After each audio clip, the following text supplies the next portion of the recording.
Hi, I'm Peter R. Bregan, MD, and I am a psychiatrist. And the subject today is medication spellbinding. It's presentation number 3 in my series about simple truths about psychiatry. Now, the first presentation I made was about biochemical imbalances, debunking this idea that people have biochemical imbalances in their brains when they go to see a physician when they have anxiety, depression, or even bipolar disorder or schizophrenia. There's just no evidence for that. But ironically, and this is one of the great ironies of modern life, you're guaranteed to get a biochemical imbalance with a psychiatric drug because if it's working, it's disrupting your biochemistry. It's the only way the drugs can work. And my second presentation was more about how the drugs work, how they disable the brain, how they cause apathy and indifference, which feels like an emotional anesthesia, or how they cause sedation, which slows you down and reduces all your higher functions, including things like anxiety, or how, more dangerously even, they can cause euphoria, making you feel better than ever, when in fact, you may be doing worse than ever. That brings me into the subject of medication spellbinding. I've written scientific papers about this, and you'll find a chapter about it in my new book, Psychiatric Drug Withdrawal. Medication spellbinding is an important concept, and I'm hoping that more and more professionals and just ordinary folks are going to begin to grasp this. Because it's been an age-old question. Why do people take substances that are obviously harming them and indeed not doing them any good in the process? I was giving a lecture at a law school one day down in Washington, D.C., and I was talking about how drugs work by harming the brain. And when I finished up, a young man came charging down the aisle. I mean, he was coming down so fast, I thought, he might get very, very aggressive with me. And he stopped at the podium and he stared at me and he said, "You are so wrong about drugs. I couldn't have gotten through law school without cocaine." And he turned around and left. Well, people do feel they can't get through life without alcohol, without marijuana, without cocaine, and without Prozac, and without Effexor, and without Abilify, and without lithium. They're all psychoactive substances. There's no magic in the fact you got it from a prescription. They have the characteristics of psychoactive substances. And we know for sure that people will take psychoactive substances while the quality of their lives deteriorates, all the while feeling they need more. And it's not just cigarettes, and it's not just alcohol, and it's not just marijuana. It's all the psychiatric drugs. One of the saddest things I have to deal with is giving a talk or giving a class, and some really sweet human being comes up to me and tells me how much they need their psychiatric drug. And they look so sad, and they look lifeless, they look injured, and yet they're feeling that somehow they're better because of their psychiatric drug. Sometimes this is made really graphic. You'll see a video of a child aged 5 or 6 before they're put on Ritalin and then on some other psychiatric drugs. And then you see the later video and you see the vacancy in the eyes, or you see the smiles not there. Or the parents, if you interview them, will finally realize that when he was 5, he was like the spark plug of the family. Now he's sitting there more like a fire hydrant. It's really sad. It's really, really sad. Well, the first principle of medication spellbinding is that all psychoactive substances tend to prevent an individual from realizing their harmful effects. The psychoactive substances, by diminishing our capacity, by impairing our frontal lobes, prevent us from appreciating their harmful effects. That's why somebody can feel like they can drive better than ever, and you know if they get in the car, they're likely to kill themselves or someone else. Psychoactive substances impair our judgment about their effects on us. That's one of the major reasons that the drug companies and the medical profession get away with flooding our country with these medical psychoactive substances. Because when you're on them, you don't appreciate their harmful effects. Another characteristic of the drugs is that if you do begin to become upset or disturbed on a drug, let's say you're taking Xanax or you're taking an antidepressant, you start to get irritable and angry and you yell at your family, you're not likely to think it's the drug.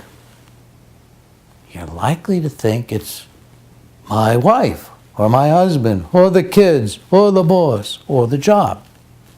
You won't get straight that you've been changed by the drug. Now think of a simple comparison.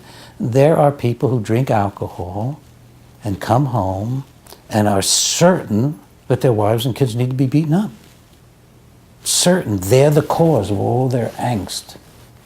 But that same person goes to AA, is clean and sober, and may go 20 years without ever being like that again. Now that's a combination of not being on the drug and learning new principles of living. But absent the drug, the individual isn't doing these things. So first, we don't recognize the adverse effects, and if we get a distressed effect, we tend to blame it on something else. Very often what patients do, because they've been taught this by the medical profession, is they blame it on their mental illness. So you're taking your antidepressant, and it makes you more depressed. You're not aware there's a big warning in every label for antidepressants, every official FDA-approved statement about the drug, which is you may think of as the package insert, it's called the label, that every one warns several places about worsening of condition on antidepressants. You don't know that. You haven't been told that probably by a doc. So your condition starts to worsen on the drug, and you are very unlikely to attribute it to the drug. And you're going to accept your doctor's opinion that you just need to stay on it, hasn't taken effect yet, you're just feeling worse because of your biochemical imbalance, when the only biochemical imbalance you've got is the one he gave you. Another characteristic of medication spellbinding, and this applies to all psychoactive substances, is that you might think you're feeling better than ever when you're doing worse than ever. And this is common. This is really common. It's related somewhat to the feeling of euphoria, which is one gets from cocaine or amphetamine and can often also get from the antidepressants and the stimulants routinely used in treating children, sometimes adults. And that sense of feeling better than ever is, as I mentioned in one of my earlier reports, one of the most dangerous places you can get.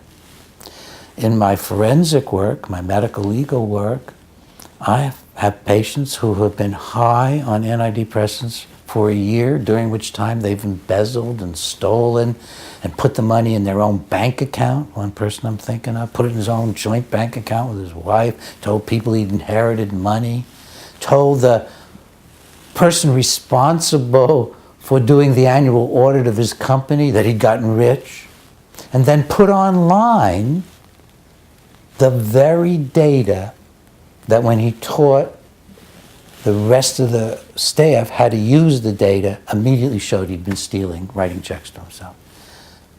This person thought he was doing better than ever. Incidentally, it's interesting, some of his friends thought, is he on cocaine? Well, he was on psychiatric cocaine. He was high on an antidepressant. Another story, and I tell these stories in my book, Medication Madness. Another story is of a physician who started to think it would be fun to play with machinery. I mean, what guy doesn't want to play with machinery?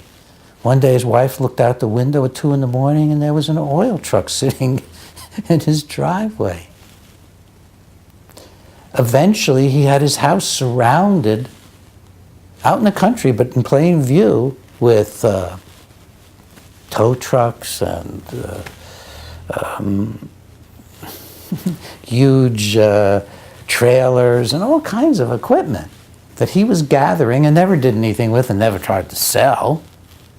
And he was finally caught when he was using his sports car to pull a multiple-ton piece of equipment through his little town, and it all fell over. This is medication spellbinding in the form of mania induced, in this man's case, by stimulant drugs, including Strattera, which is supposed to be the non-stimulant stimulant used to treat ADHD. Well, a fourth characteristic of medication spellbinding is that in rare cases, and I've just been describing one, unusual cases, not necessarily rare, but unusual, people will do things that their ethics and morality would never have allowed them to do. I've been in cases where people commit violent murders out of the blue, without provocation, against innocent people because they've been driven out of their minds by an inner agitation caused by Paxil or Zoloft. Or they've been disinhibited by taking Xanax, the benzo, which loosens your inhibitions. So this is medication spellbinding. This is nothing that would help us more understand what's going on in our country than to know that the fact that people take psychiatric drugs means no more about their usefulness than the fact people are smoking marijuana and drinking alcohol in excess. All psychoactive substances impair our ability to understand the dysfunctions produced by the drugs. And there are better ways. I talk about the better ways in some of my books, and as we move along in these simple truths about psychiatry, I'll be talking directly to you about the better ways.